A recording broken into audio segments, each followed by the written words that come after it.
The diagnostic engine inside the Fluke 810 has been developed over the past 30 years to follow the same steps of an experienced vibration analyst. In the first step, we need to find the actual speed of the rotating shaft.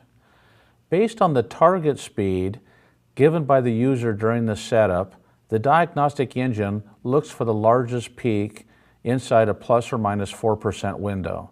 This is seen on the graph on the right. The largest vibration typically comes from the large, heavy mass of metal rotating at, say, 600 RPM.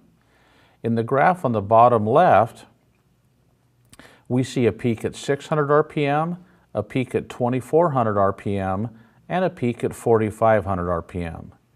The diagnostic engine is told that the machine speed is 600 RPM and identifies the peak at 600 as the vibration from the rotating shaft, as you see on the graph on the right.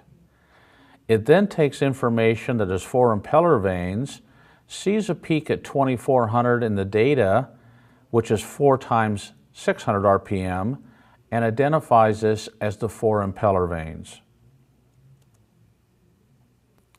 Step number 2 is to generate a synthetic baseline. This is performed every time the measurement is diagnosed. From the information selected by the user during machine setup, the diagnostic engine searches its database compiled over 40 years from hundreds of thousands of machines to find what a machine of the same category would look like.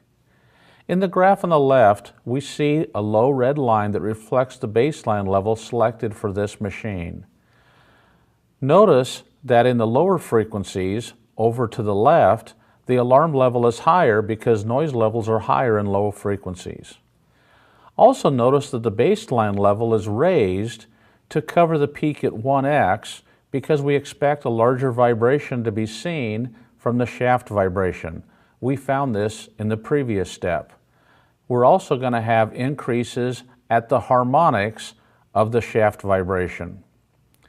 The graph on the right shows the data from a typical healthy machine, and notice that those peaks would all fit underneath the baseline on the left.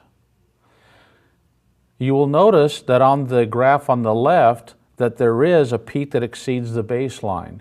This is an anomaly that we need to find a fault or reason for this. We'll do this in the next step.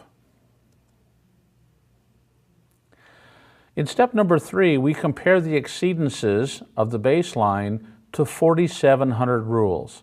Of these 4,700 rules, there are 4 common faults that we see every day: imbalance, misalignment, looseness, and roller bearings. We'll focus on these 4 faults in the 810. Here's an example of the pattern that we would see from a roller bearing. Notice we see the 9 stages of roller bearing wear. We don't need to analyze the data because a diagnostic engine will do this for you. These rules are built into the Fluke 810. You can watch the machine fault go from slight to moderate to serious to extreme. At the last step, we see the results of the diagnostic report. The diagnostic engine found the shaft speed, developed a baseline, compared the exceedances to 4,700 rules, then gave a report with the fault, with severity, location, and recommendation. For more information, we would look into the viewer software to review the data.